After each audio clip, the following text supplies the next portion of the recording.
How we going, guys? Welcome to another Hoggs vlog. Yes, we're just going to do the odd live during the IPL. We might do one every Monday and every Friday as well. But anyway, let's just see who's on board at the moment. Sniga Sukuma, how you going? Vishnu Jayanti, Akalin SP, 19 DO23, how you going? And a few more joining right now, but let's have a little bit of a chat live on Hoggs vlog. We've got Virat Kohli retiring, or not retiring, but giving up the captaincy for RCB. There's a bit of a bigger picture there. So let's find out what I've got for you on Hoggs vlog.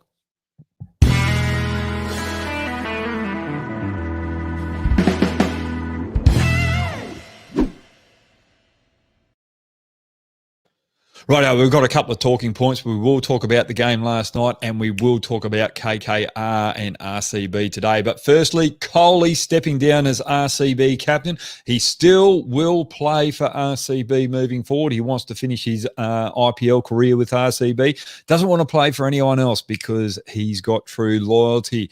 But yes, he stepped down from the international position of the T20 captain and also RCB. So for me, this is a bigger picture where he is concentrating on the longer format of the game of Test cricket and one-day international cricket. He wants to lead India in those two formats. But there's also something else just hanging around the corner. There's a record that is in his eye line as well, trying to get that Tendulkar record of 100 hundreds in both one-dayers and Test match cricket. He's well up there with the one-day rate with Sachin. He's got 43 hundreds in one-day cricket at the present moment. I better put my glasses on because I've written this a little bit too small.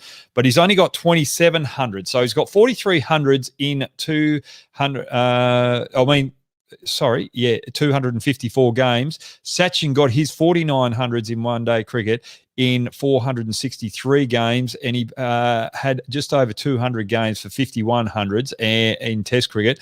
And Virat Kohli's got 27 hundreds in 96 games, so in Test cricket. So for me, I think he wants to concentrate on the longer format, especially Test cricket, to get 50 hundreds under his belt so he can match the great Sachin Tendulkar and become one of the greats as well. So it's going to be pretty tough matching Sachin Tendulkar with 100 or 50 Test match hundreds. Remember, Don Bradman's got an average of 96. No one's really going to get there at Test level, but getting 50 hundreds or beating Tendulkar in the 51 hundreds in Test cricket, I think that's where Sachin Tendulkar's going. Okay, let's go to the next talking point. Mumbai Indians have just opened up the door for the bottom teams in the ladder, and KKR are going to have to lift tonight because they've got a huge opportunity of getting back in the tournament, because Mumbai Indians are 4 from 4 after 8 games. Now they've got to win at least 3 games in their next 6 games, but probably 4 games to guarantee themselves a finals berth. And they really let off the hook last night. How can you have 4 wickets within 6 overs? I think CSK were 24 at that stage. How can you let them off the hook there and let them get back in the game? I think where they lost the game was when Bravo came out in the middle and they took the foot off the pedal, and they started bowling slow balls. Milne bowled a slow ball to Bravo in his 3rd delivery that he faced, and he hit him straight over cover for 6. You don't do that to Dwayne Bravo when you've got that extreme pace, especially at that back end. You put him on the back foot and you don't allow him to hit over that cover region. And then the next over, Bolt tried to do the same thing, and Bravo hit him for 6. So that's probably where they lost the game there, the Mumbai Indians. They just let them off the hook. But the big thing for Mumbai Indians as well, they had a lot of luck getting those 4 wickets in the power play. Dhoni getting caught out in the deep, that could have gone either side, 5 metres either way, or it's another boundary. And Du Plessis getting out caught out backward point. A little bit of luck there with those 2 dismissals. And when you get that luck, you've got to make sure you don't take your foot off the gas. I just want to quickly mention Garkaweld. What a wonderful innings from him. under extreme pressure with CSK on the back foot, and he batted through the innings, getting that brilliant 80 and getting them in a position where they could bowl out a reasonable total to help their bowlers out.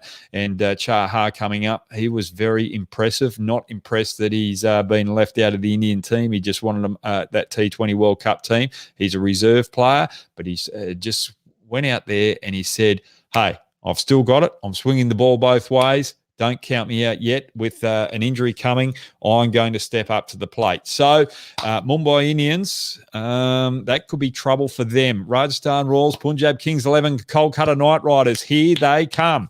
All right, talking about Kolkata Knight Riders, let's go to the next talking point. Now, they have been on the back foot. They've had time to recalibrate over the last couple of months since we're in the second phase as well.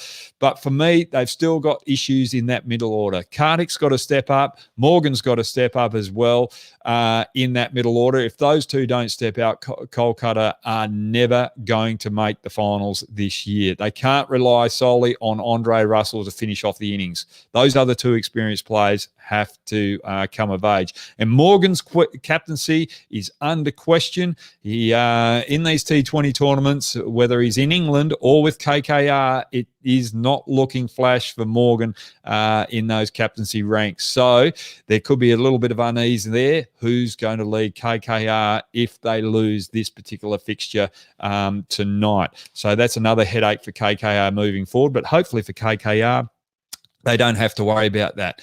But also, their biggest headache is not having Pat Cummins there. So Pat Cummins is probably one of the better fielders, but also out of all the fast bowlers that you can have around the world, the way that he handles the bat as well is going to be a big loss for KKR. So do they go with Tim Southey, who's more of a swing bowler rather than a quick bowler? Or do they go with the sheer pace of Lockie Ferguson? I think they will have to go with Lockie Ferguson with that extra pace and bounce just to add something different into this lineup. But KKR tonight against RCB. RCB, I think they've still got a very, very balanced team. I think Singer coming in from Sri Lanka with the leg spin and able to hold that bat down that lower order gives them a little bit of extra depth. They've got Siraj, Harsha Patel with a ball, as well as Jamison.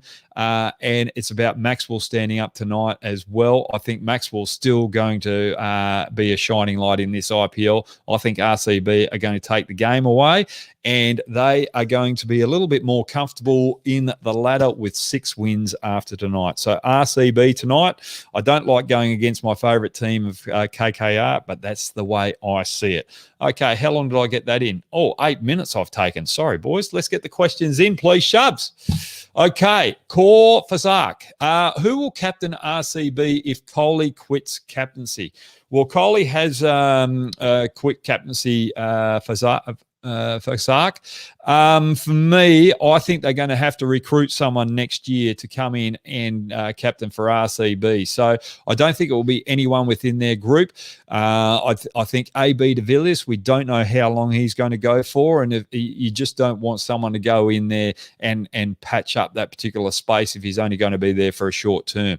What you want to do is recruit someone for the long term, someone who's going to be at the helm and be the core of RCB around Virat Kohli. So for me, they're going to have to recruit well from the auction, and they'll be after someone that can lead this team for the next 5, 6, 7, maybe even 9 years like Virat Kohli has, because you want that stability out the top of the tree.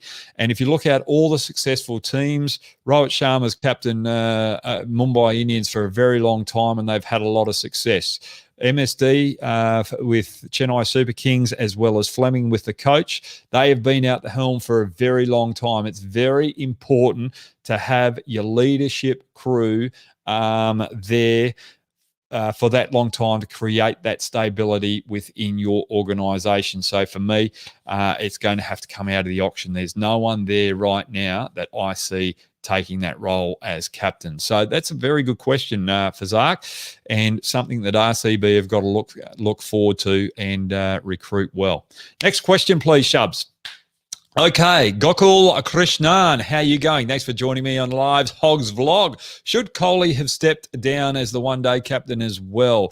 Not really. No, I don't think so. I think it's very good that he's jumped out of the T20 role. When I did a vlog the other day, the thing is with the T20 team, there is a lot of new personnel that come into that T20 team, whereas in that one-day team, it's not much different from your test team. It's just a slightly shorter format. You need those batsmen that can combat a long innings. Whereas in T20 cricket, you're going for more aggressive batters that are out there that really are swinging from the bootlaces from ball one, and the likes of Surya Kumar, Yadav, Ishan Kishan are going to play a bigger pivotal role in that particular format than probably someone like a Shikhar Dhawan or there's other players in there in that middle order. Virat Kohli, for instance, in that middle order as well now. So for me, that change of personnel, you need a new captain for the shorter format, and I think Rohit Sharma is the perfect one for that because he concentrates on T20 cricket. He's played more T20 cricket, he's had more success out T20 cricket than Virat Kohli in IPL. So he's probably got a bit different leadership quality to him as well. And because of that sole focus on his T20 team at the Mumbai Indians, with that extra experience, I think it's going to do India a lot better than Virat Kohli captaining the T20 format moving forward. But Virat Kohli in the 50-over game, I don't think he needs to change that. I think he should still be captain there because there's so many similarities, or 50-over cricket is more similar to Test cricket than T20 cricket for my liking. I just think T20 cricket's a lot more aggressive than 50-over cricket. But in saying that, England are changing the way that's being played as well.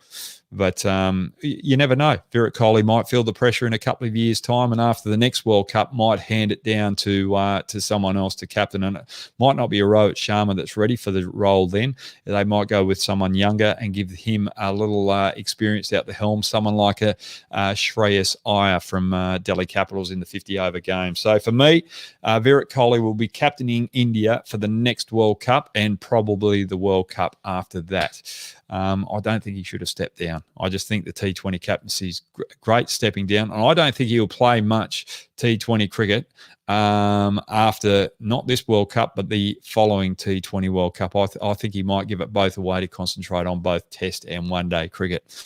Remember, he's got a new family. There's a lot of bio-bubble security issues where the players are stressed out in those bubble scenarios as well. So that might lead Virat Kohli to relinquish the one-day as well as not play T20 cricket in a couple of years' time. Next question, please, Shovs. Cool. That was a very good question. Vishnu Jayanti, do you think RCB would release Kohli in a manner SRH treated Warner? No way. Tomorrow's situation could be different from today's.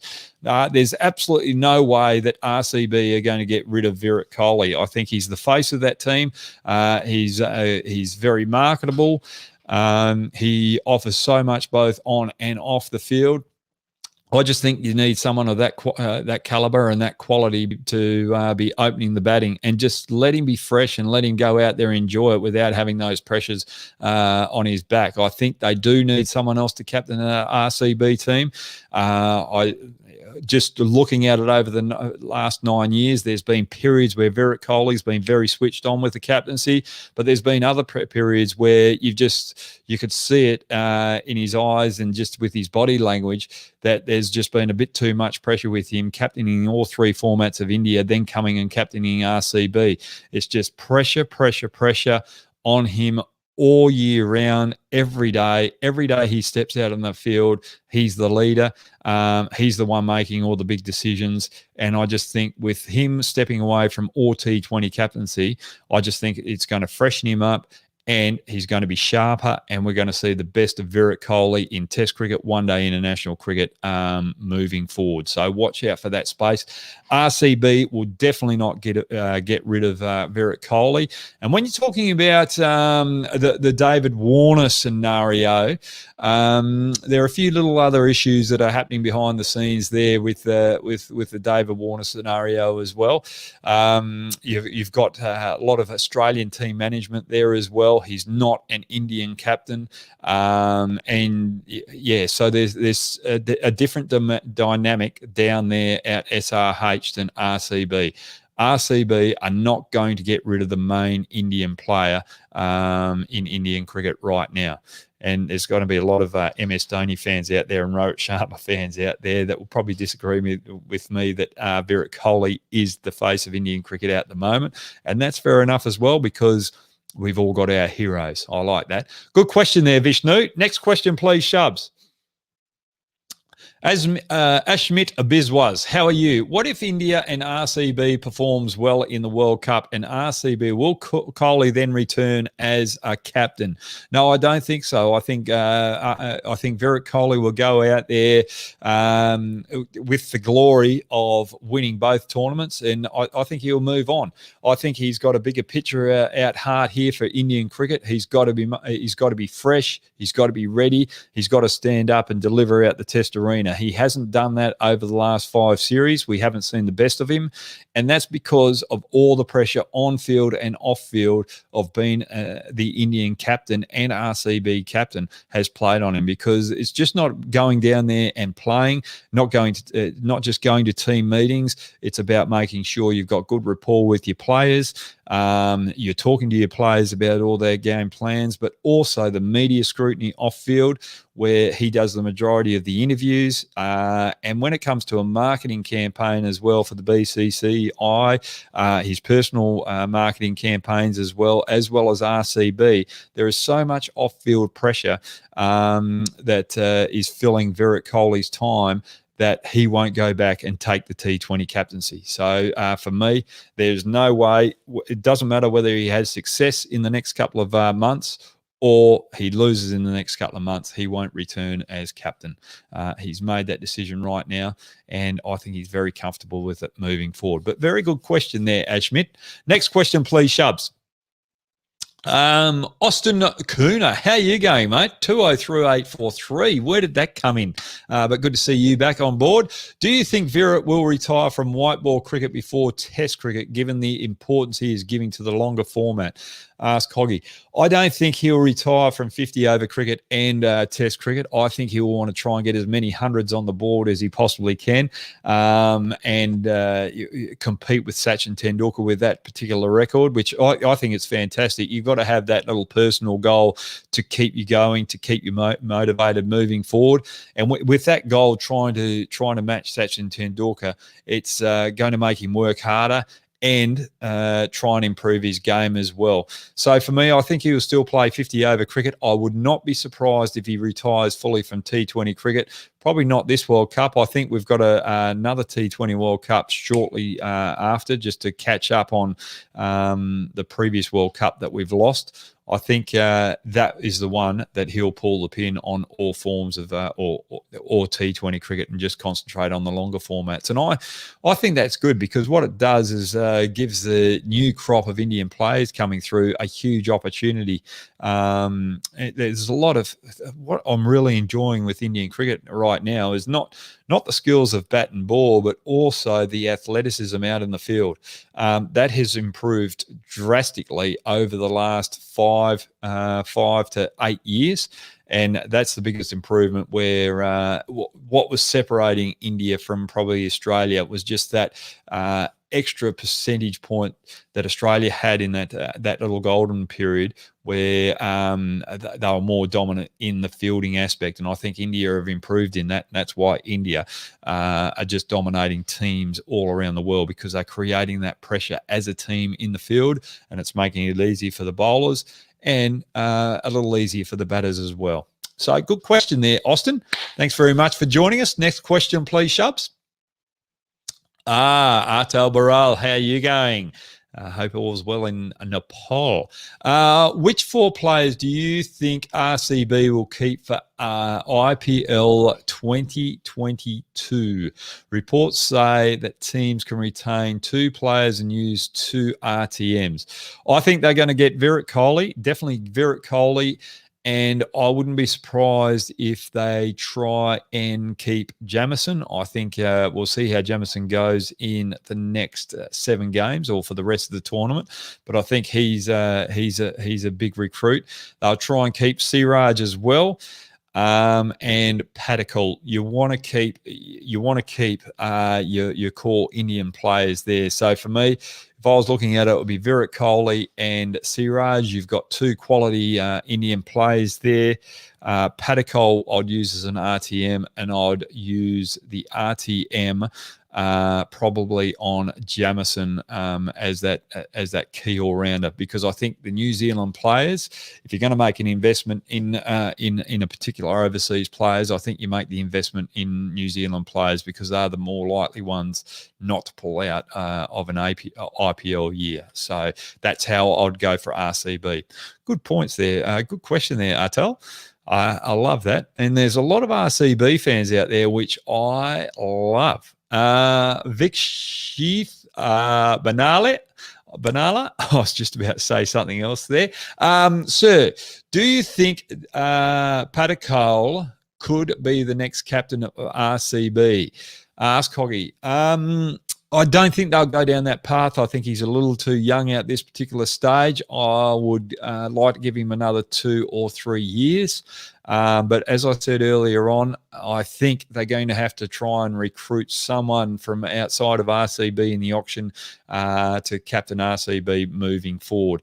And I'm actually going to think about that for the next time that we get on live, a live's Hoggy. I'll have an answer for you. Captain of RCB, who I think will fit the bill moving forward. Let's look at a few options there. Okay, good question that. Patekal, no, I just think he's too young. But I'll give that a deeper thought. Okay, guys, join us live next time I'm live on the Hoggs vlog. I really enjoy your company. Your questions and insights of the game as well. Just seeing all the comments on YouTube and even Twitter followers and Instagram followers, it's just been amazing. And I might have a little surprise or 2 up my sleeve for you in the coming weeks. So watch out for that on a Hoggs vlog. Thanks, guys. Have a good day.